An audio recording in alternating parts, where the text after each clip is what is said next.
I'm not. For me, the most important thing you can do is know what story you're trying to tell before you go out there, so you can smarten up the announcers. Because if the announcers are telling the same story that you are, the cameras will pick it up because they'll be listening. I mean, that's the key is to make sure that the announce team knows the story you're trying to tell.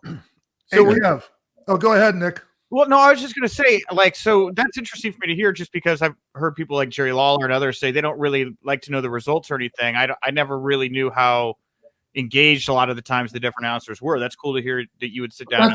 I never would talk to a color guy. I would talk to the lead announce. Okay. Like JR, like, you know, when you talk to Jim, I mean, Jim would know. I mean, he would set it up. And in the first minute, it's, Brett has the advantage when he has Diesel down. Diesel's on his base. Diesel has the advantage. Let's see what happens. And that was on his base. Yeah. Don't base me, baby. Anyway, Sean, what were you going to say? Sorry, I didn't mean to cut you off. I can't remember. You fucked up my train of thought now, Nick. Oh, that's never ever happened. No, Kev.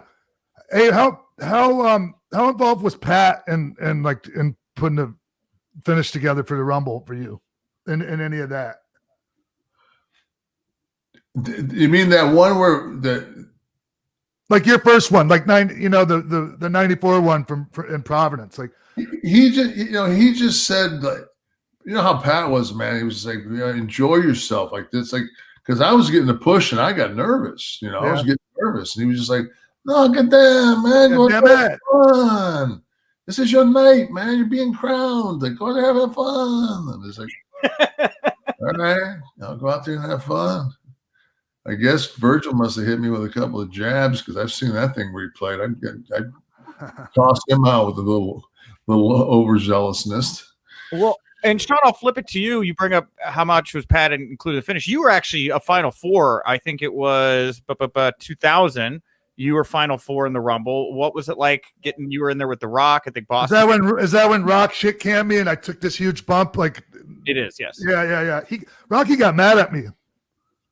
Why? Like, because he thought it was too reckless. Like he didn't want to be the one that he didn't want me getting fucked up by from him shit canning me.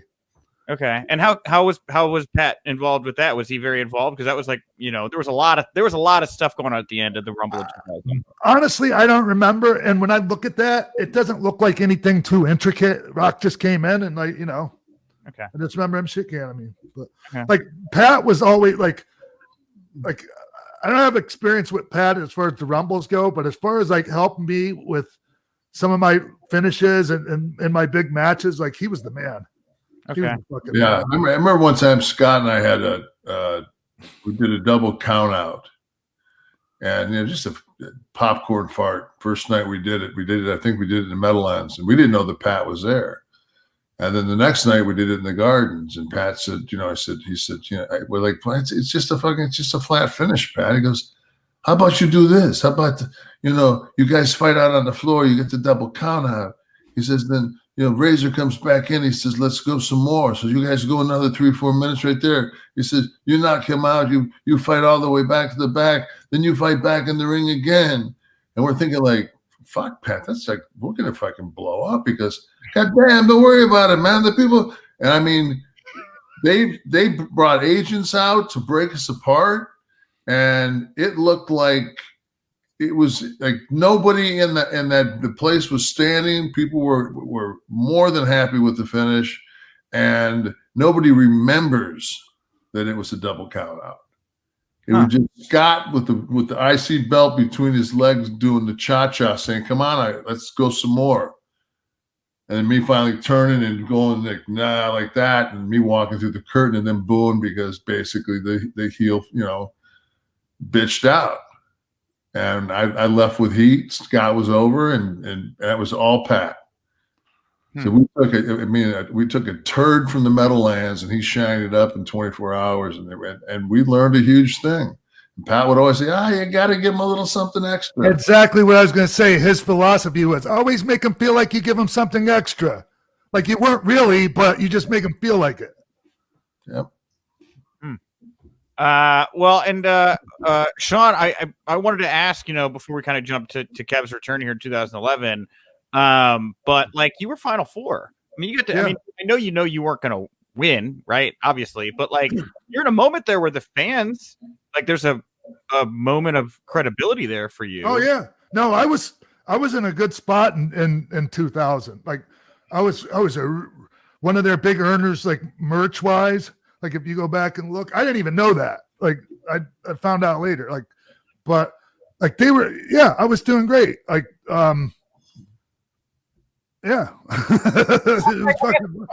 What I'm getting to is like, was there ever a hint or a thought that maybe you could see? I mean, it would be years later you'd see somebody like a Daniel Bryan who really kind of and Rey Mysterio, I guess the guys that define that underdog run into Mania, but in a different timeline, you could have been one of those guys. Maybe I just, I gave them reasons not to put me in a spot like that. Like I had 15 days maximum on my contract, so they couldn't overwork me, and like, things like that. And I could have worked harder on my promos. Sure. So there were a couple things there. Like if they can only get 15 days a month out of you, they're not going to give you the fucking, the biggest shove, Unless you're Lesnar. What? Well, I mean now, but back at the time, it just wasn't happening. I don't know. There's talk